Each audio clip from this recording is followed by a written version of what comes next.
I expect you to come with those notes, and you can continue whatever we have discussed in the previous class. Next class is continuation of that discussion. So there should be a link between your previous discussion and next discussion, and those notes which you are taking, that is becomes your class notes for your preparation for examination. Apart from that, the things which we discussed in our classes are something more something which is larger than this mere class discussions. It's something more than that. When you grow up and become a responsible citizen, a responsible human being, majority of our discussions are to make us a good human being. So I expect you to take the discussion seriously, and as I have been saying this, that the clapping sound cannot made with just one hand. It is said that every day in our college morning prayer we discuss this, that sahviryam karvavahi. We should put effort together. Sahviryam means all the vigorous effort. Sah means together. You put all this vigorous effort together. So effort should be from your side too. So anyways, so again, I'm asking the same question. Can somebody remind me the exact topics which we have discussed in the previous class? Sir, I think about the ancient India's contribution to dance and all. Different types of dance forms. Yes, that was the end part of discussions. Yes, somebody responded different India's contribution to the different fields of the world. So that was the exact discussion, and in that we discovered various topics, which included astronomy, mathematics, metallurgy, and we ended with dance forms and classical music, and we also discussed some portions of architecture. So, and what did we like in the end of the class? We discussed that we are going to cover the last chapter of your cultural booklet. Like that was the first chapter, India's contribution. Now the last chapter is about the interview of Mata Amritanand Devi.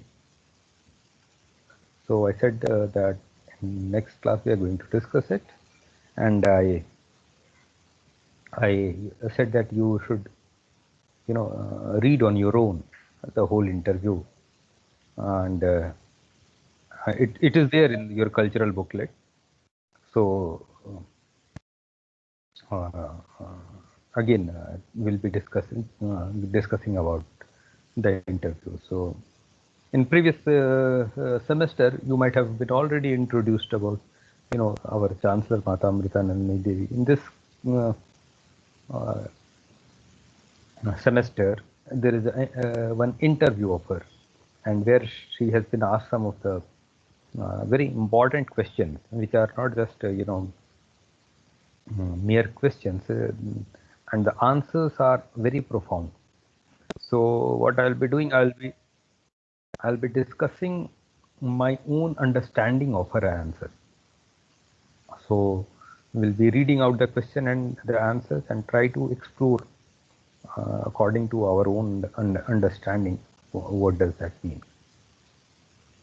So I've taken the upcoming slides have been taken directly from our cultural studies booklet. The red portion is the question. The black, sentences, the answers.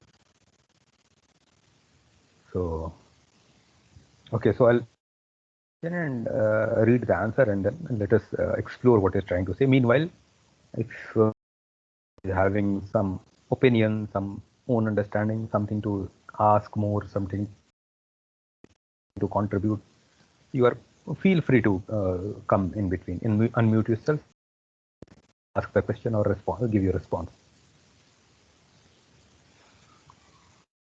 Here is the first question. Also, before we read the question and answer, originally these all questions were asked in Malayalam language because we cannot Hindi or English.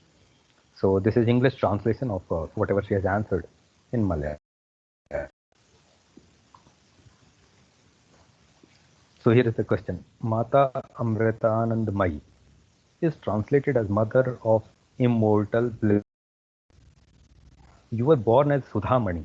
When did this change of name? Her answer is, people gave me that name. They started in the bracket that name. Now, why she is known as Mata Amritanandamayi is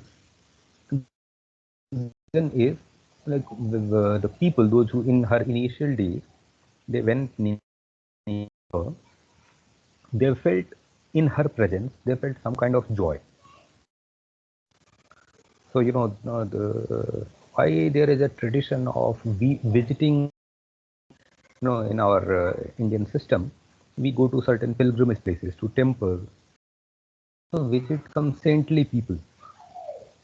So, in previous semester, I think I class and we discussed a little bit about the Indian architectural system, especially the temple architecture, and we discussed that those were not mere piece of architecture or piece to show off or piece of something aesthetic, but the places were seats of power. They were designed in such a way through architectural means that people, those who enter into those areas, those who come into the vicinity of those places, they were benefited from certain kinds of vibration, those which were produced in those enclosed surroundings. So similarly, there are certain living beings, those who have gone to certain higher level of consciousness. Remember, their mind is on a higher plane, not like us. And in previous class, we discussed that, there is through consciousness, we all are connected.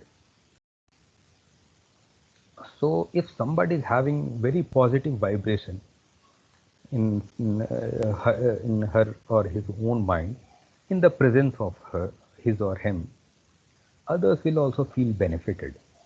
You just visit somebody who is very extremely angry, extremely angry person, you sit with him or her, you'll feel somewhat agitated. Her vibrations of anger, even though he's not or she's not speaking something evil, but still you'll feel somewhat, it will be a kind of induction. So some bit of anger will induce into you. This you can feel. Don't have to, you just have to blindly believe what I'm trying to say. Similarly, somebody is into very peaceful state. You just sit with that person, or somebody who meditates very regularly, actually meditating, not just trying to pretend that meditation, and has been doing for more than 10 years at least. You just you can feel the person is serene and calm and cool. Similarly, when people went to Amritanandamayi Devi, they felt a kind of joy, a bliss. Sir? Yes. Sir, how is she able to give that positive vibration, sir? Okay, so we'll come to that. Yes, very important question. The one reason is that she's not actually purposely giving that, because she's into a higher state of consciousness. Her, mental status is very high. So just she's not giving, just by in her presence, you go near to her automatically, because the surroundings near her has become somewhat, what to say, has got certain induction power, like just mere her presence will make those things happen. It's not super purposely she's doing something that is happening automatically. And there, how such power got developed in her, that we'll discuss. There are questions about that, and she has answered about those questions also. We'll discuss that. Here I'm just discussing this Amrit. Sir? Yes. Sir, also where does Mata Amrita Anandamayi will lives her in Kerala? Where her? Where she lives, sir? Oh, okay. So there is a district called in Kerala, Kollam, Kollam. Earlier it was also known as Quilon. Sometimes Britishers they change the name as a Quilon, but in Malayalam it is known as Kollam.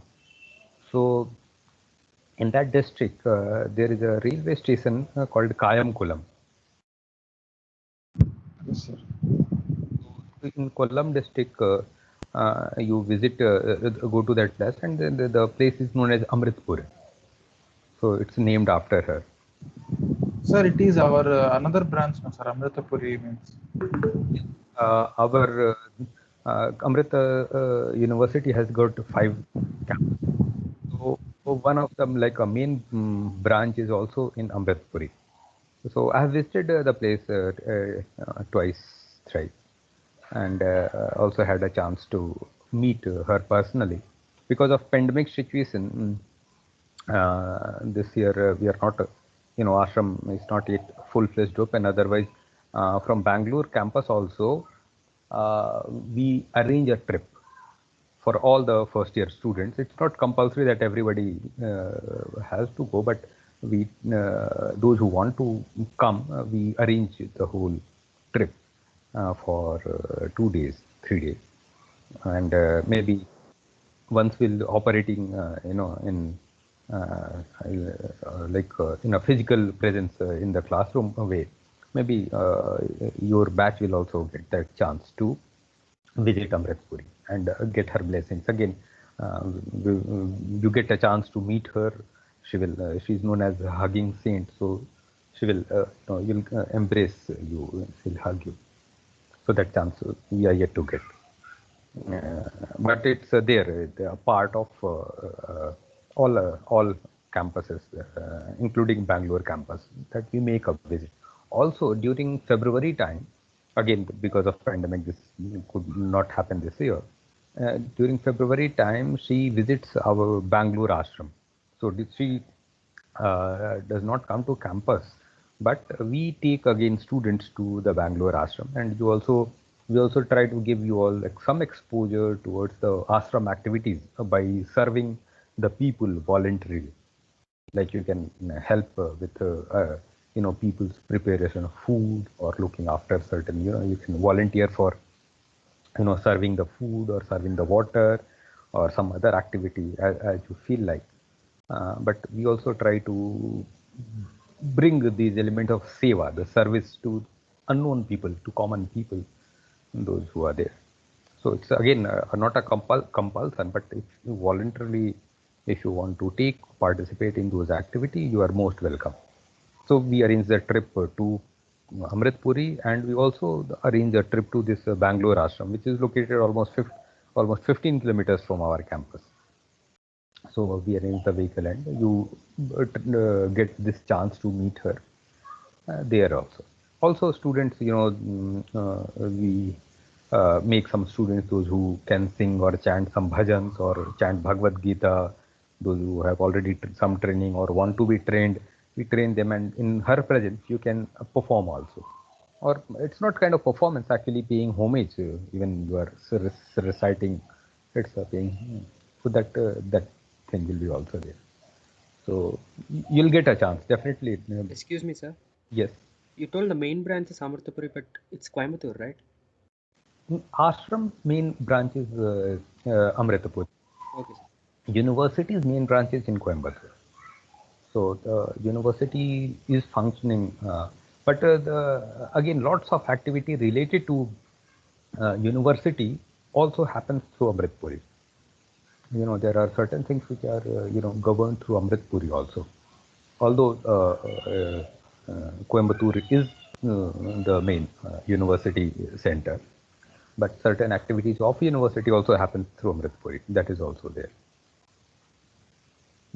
For example, lots of activities related to our department, Amrita Darshanam, we get guidance from not from Coimbatore campus, but from Amritpuri. So there are certain activities which we have directly linked with Amritpuri campus. But of course, yes. Sir, actually, many are saying that college may reopen next year. Sir, means like after August or July. So will you take us, sir? Yes. If college is opening by September, we will be taking you. That's there. Let us. You said, it is only in first year, no, sir? Yes, only first year gets the chance, not everybody. But we get into second year, no, sir, at the time. That's fine. Like we'll make some accommodation. Do not worry. Like we make sure that we give a chance every student of Amrita University to meet. Again, it's not forcefully, but voluntarily. Somebody. So we'll be definitely giving a chance, even if you are in second year. Yeah. So you'll definitely take us to Mata Amritanamai in Kollam, sir. Yes, that's what I'm saying. Yes. Thank you, sir. So because of pandemic, a special situation this year could not be planned, but that is there. So let us see when the situations become better, and we'll be visiting there. Anyway, so again going back to her name, so people felt Amrit Anand. Anand. Now, what is Shiva's vehicle? Lord Shiva, he rides, on Nandi. which Nandi, sir. Nandi Vahan. yes. So Nandi, Nand means something joy. Nandi is again possessing joy. Literal meaning, if you look into the, into dictionary, Nand, Anand. So Anand means, something which brings joy. Now look, there is a symbolic meaning also behind this Shiva. Generally, we visit some Nandi, temple, and in English we translate it as a bull temple. We have a bull temple in Bangalore also, but actually it's a Nandi. Now Nand means bliss, joy, and Shiv. If you look into the dictionary, Shiv means one of the meaning of Shiva is auspiciousness, something which is auspicious. The literal meaning is auspicious. So something which is auspicious has to, mounted on joy. So Shiva riding Nandi has one religious meaning, but there is another, symbolic or spiritual meaning which has nothing to do with religion. Sectarian religion, I mean.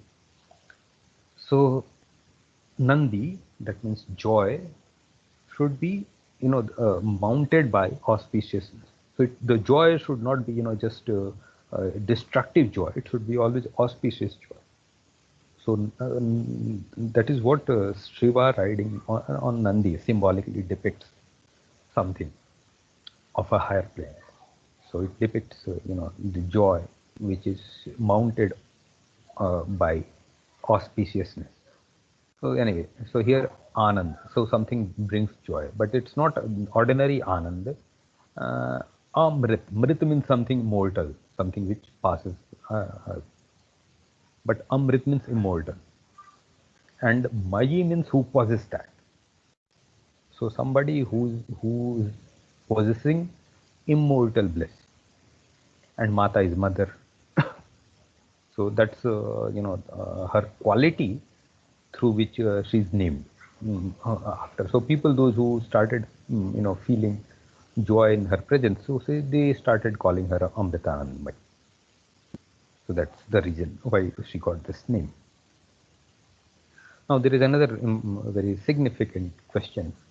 The question is, you have been described variously as God, godly avatar, a religious leader, a spiritual guru. So this is how people identify. Those who are very great devotee of her, they think that she's direct, embodiment of God, or the God. Some people feel she's godly avatar, like God incarnated in human form.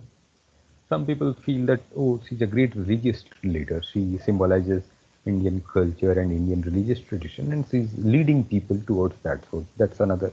Some people think that she's a spiritual guru. There are many spiritual guru, and she's one of them. Spreading the spirituality amongst people.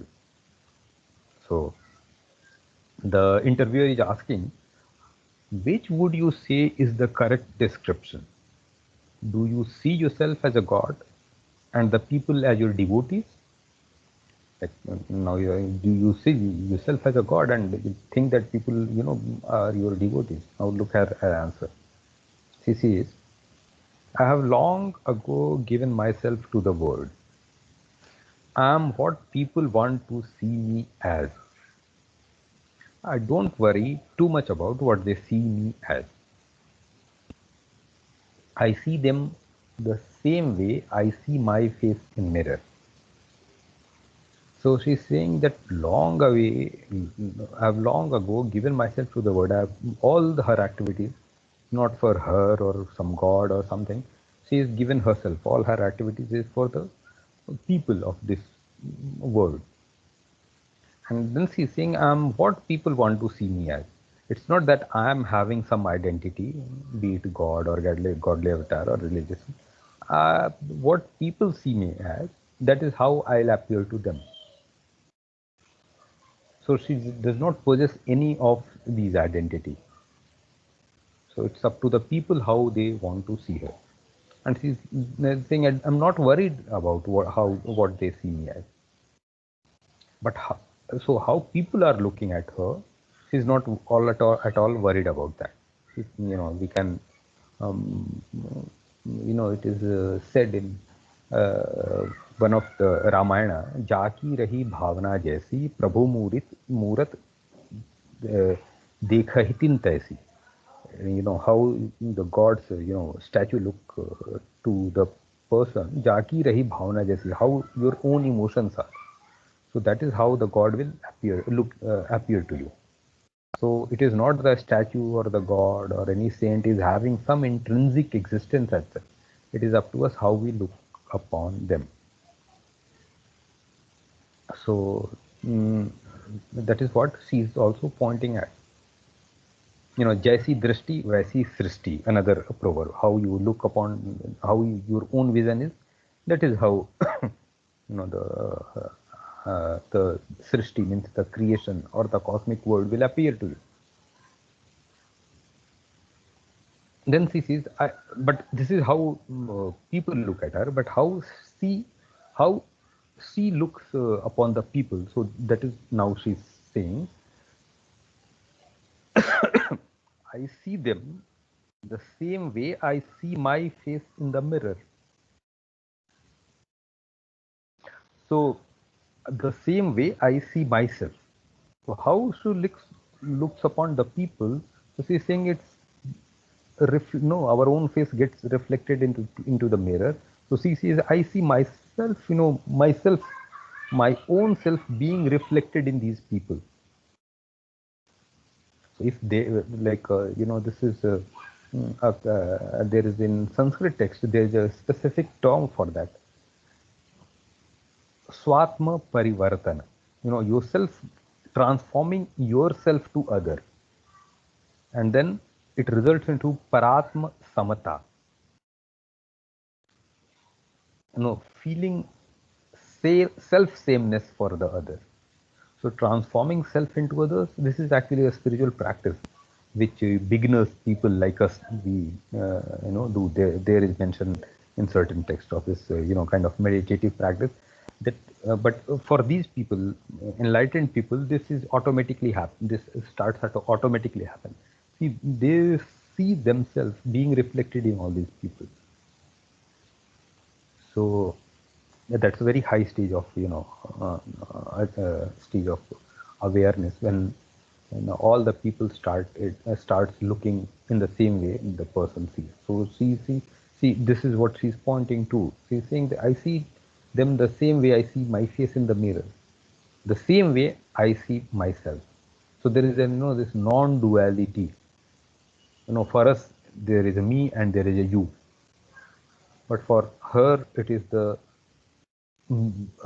herself who is being reflected in the other people. Then God, so there is a question mark. Well, I don't believe in a God who sits across the skies in heaven. My gods are these people, devotees. So she does not look upon, the devotees as devotees. She says, they are my gods. I believe in loving them and serving them. So it's the serving, the service, the seva, and loving them is what we do to our gods. We the bhakti, we do the bhakti, and we do serve the seva. In temples, all the doing offerings and food offerings and giving some donation and doing all this. This is what she does to her devotees. She serves the food in ashram. Whenever the food is served, it is her who starts that every day. So she says that my gods are these people, and I believe in loving and serving them. If they see me as a god, well, perhaps it could be because of their own vision of God. She is not claiming that I'm any sort of godly person or god or whatever. She says that if people think that I'm God or whatever, it is their own vision of God. So she does not proclaim to be God or a godly avatar. Then next question. You inspire so many people. Who is your your inspiration and why? Answer is, the inspiration has always there in me to serve others. Let me check if I'm recording the session. Yes, I'm recording. Yeah. You inspire so many people. Who is your inspiration and why? So this is the question. Now her answer, generally we have, some gurus. Generally, even the enlightened people also, if you read about them or listen about them, they would say that, okay, I had this guru and who trained me, and then I achieved this level. Majority of the religious people or saintly people in contemporary times and ancient times, you listen to them, they will have some guru or some. But she's saying, the inspiration was always there in me to serve others. I never had to look towards anybody to get inspired. Though I knew that all suffering in people's life stemmed from their own past karma, past action, I felt that it was my dharma to console and assuage them. So one important thing she's pointing to, that she did not felt like having any guru or some training. The inspiration was always there in her to serve the others. So from her childhood, since she was born, this kind of she has this inborn nature, inborn her, that quality was there. So there was no a kind of enlightenment date for her. On that day she achieved something great or something. So perhaps she was, perhaps again I'm adding that, perhaps she was born in enlightenment.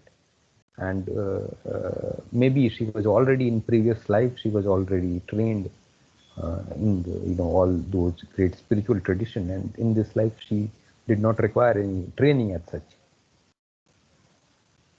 So she did not needed any guru or any inspiration as such. So she's saying that I never had to look towards anybody to get inspired. And then she's telling this very great, analysis, that she's saying that though I knew that people, the suffering in the people is coming from their own past action. In previous semester we studied law of karma, which says that you get you sow what you reap. You have done some bad action, and because of which the suffering is coming to us. It is our own karma which is making us to suffer.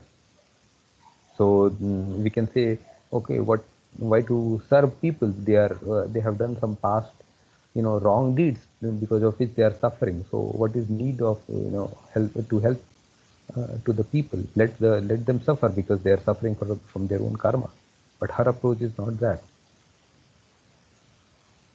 She's saying that though I know that all these through past actions people's suffering is coming, but it is my dharma to console them and assuage them.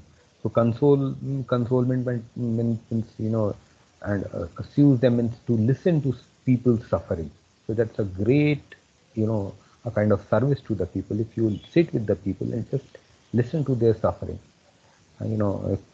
She meets thousands of people every day, and people, when she hugs them, people start crying. They share all sorts of their, pain and suffering to her, and she just assumes them. Like she listens to them, console them, and give some ray of hope. So, mm, she this she becomes her through her own example. She does not preach lots of philosophy the way we discussed in our class, and but she just by her action, she becomes living example of all these teachings which are there in our scriptures. So she herself become the example, and that is the actual way of practicing the dharma. So anyway, so she says that this is my dharma. So she does not do much rituals or those sorts of things, but just in previous answer she said that these people are my gods. So serving them and helping them is my dharma. That's her religion. Another question. You are great believer in empowering women and started Amrit Street. There is like a movement in 2006 to empower women. Is any woman your role model? Her answer is, if there is any woman whom I consider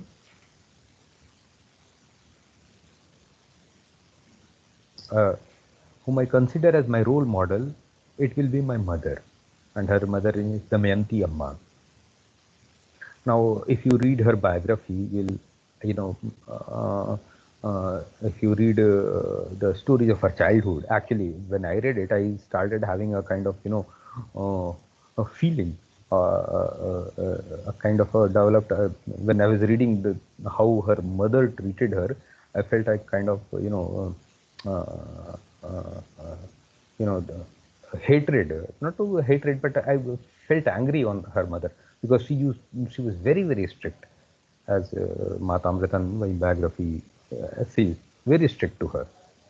But look, in her answer, she's saying that she has been my role model.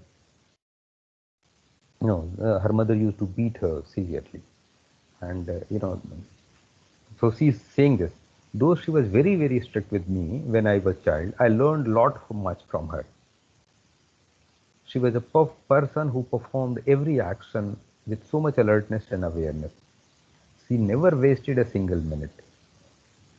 She was fully committed to whatever task she took up, and it was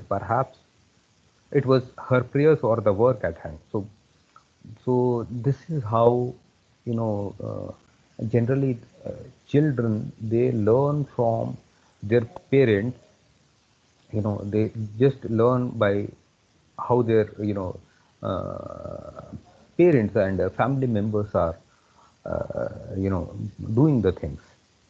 So as a maybe you all might be having some younger siblings and child, or maybe when you become parents in later stage of your life, remember this, that the way you perform, the young children will learn from that. So Mata Amritanand is saying that I learned from her every action which she performed with very alertness and awareness, and she never wasted a single minute. Another striking quality in her was the compassion she had for the people in our village. Even though there was not much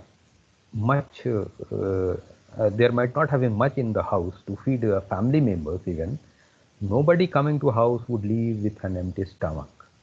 So she was, Mata Amritan Devi was born in a fisherman community, very poor family. So she's saying, even though there was not sufficient food in our own house, But the one quality her mother had, that she if some guest is arriving or some hungry people or some beggar is coming, you know the person will not leave empty stomach. So again, this kind of serving others, that quality she has learned from her mother. And even though she's very much strict, so another lesson was strict, but still she's taking her as her own inspiration. So through her answer, we also get to know that however strict our mother is, and even she's doing certain, there are certain things which we do not have control over them. No, for example, the tradition in or the religion in which we are born. So there is, because of we did not have this control over that, because we are already born in certain religion and third. Similarly, we do not have control over our parents. Later on we can now we can choose whom to become a wife or a husband. That is, we have that choice. But for certain relationships like brother and sister and parents, we do not have that choice. So remember, if we are born into certain families, that means there are past karmic connection with that. So we have to accept whatever the our family members' nature is. We have to respond to them with respect and with because that's a karmic connection through which we are parent, and especially mother. Mother is the first guru. What, irrespective of how guru later on we find in our life, our own mother is the first guru. We start learning lots of things. So this, even though her mother was still, she's taking her as inspiration. Next, you come across a happy and optimistic person. Were there occasions when your optimism changed? Optimism means something, always think something positive and something hope. So this is for the people. She's Amritanandmayi Devi, so she will be always happy and optimistic. Interviewer is asking, were there any occasions when there, your optimism towards the word shaken, and your compassion was that ever question? So her answer is, my early life was a big challenge. That was because it depended on the behavior of the people around me. But if you are listening out for an explosion, when the sound comes, it will not frighten you. So my optimism was not shaken. Now she's in her early life. No, she was not known as the way now she's known as. So people in her village and her own parents and family members treated her not so well because of her spiritual tendency, and they were forcing her to marry, and many things she was accused because of her devotion towards God, and many things that she was. So this is what she's saying, that my early life was a big challenge. So she, of course, she was not born in a very well-off family the way we are. So it was a big challenge. But now what she's saying, that if you are listening out for an explosion, when the sound comes, it will not frighten you. What she's pointing to, that if you go and serve the people without much expectation, you already know that people in the world are not so good. I have learned from somewhere that that in this world we are trying to reach completeness through incomplete blocks. Incomplete blocks means the people. And then there is the statement that if we start expecting completion in these building blocks, then it will be possible to reach the complete. So through this incomplete blocks, that means incomplete people, each individual, we all have our strength and weaknesses.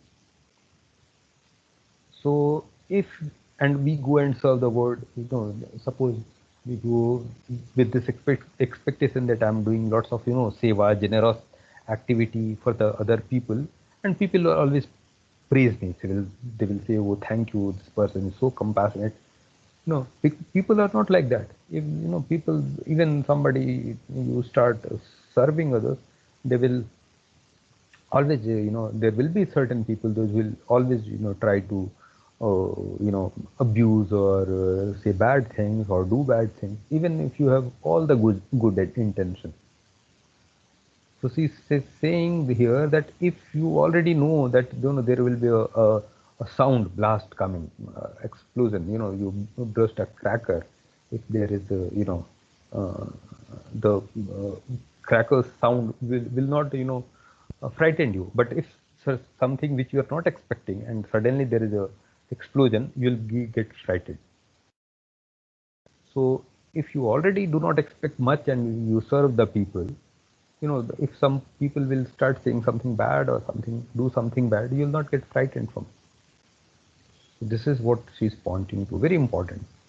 I have read another story where there was this scorpion, and which was about to die. It was flowing. There was a water stream in which that a scorpion was continuously, was about to flow, about to drown.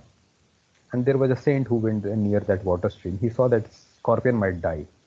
So he lifted that scorpion. But scorpion, by his nature, this tongue, he hit that saint. So the saint's hand started shaking again. That scorpion fell into the water. Again, the saint, out of his compassion, again he lifted that. So he did thrice, fourth time. There was another person who was looking at this incident. So he said that, look, how stupid you are. The scorpion is, anyway, it's a dangerous creature. And even if you are trying to save that creature's life, still he's, biting you. And still you are trying to save his life. This is, let the creature die, his death. The saint said, look, people call me saint, and they expect me compassion. And if this mere creature has not given his behavior to always sting, how a saintly person can give up his own behavior? So if this creature is not, what saint is trying to point out, that it is the nature of, a saint person to help others, irrespective of what the creature is doing. So again, we need to take these stories with a caution. I don't know to what level we are. So if we go, with that kind of great inspiration, maybe our compassion and these things will get shaken. But for these great people, their faith won't be shaken. So because right now at our level, we are just discussing all these stories and things with a kind of borrowed knowledge. No, it's not. It has not become our own first-hand experience. So we need to go with certain precautions. But these people do not care at all, because for them it's the whole world, they are seeing their own reflection.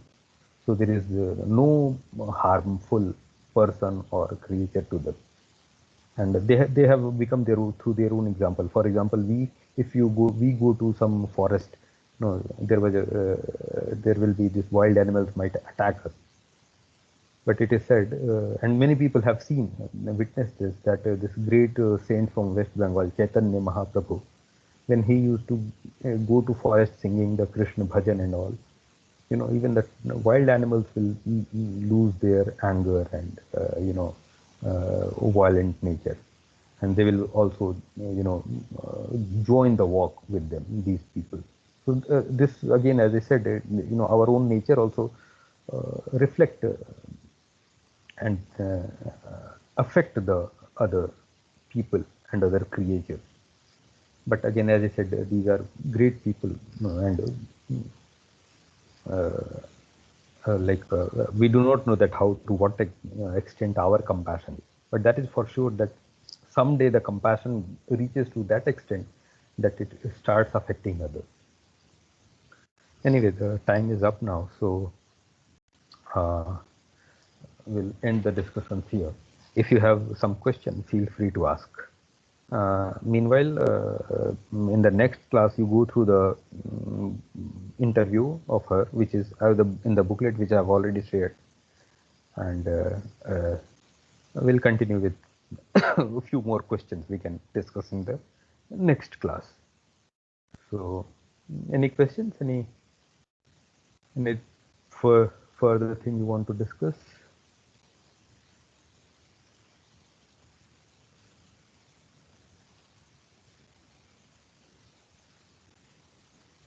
All right, so if they are done, then we can call it a day.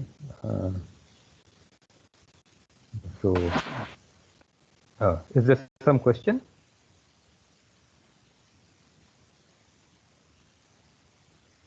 All right, so then I'm stopping the recording, and also I've taken the attendance, so you can leave the class now. Thank you, everybody.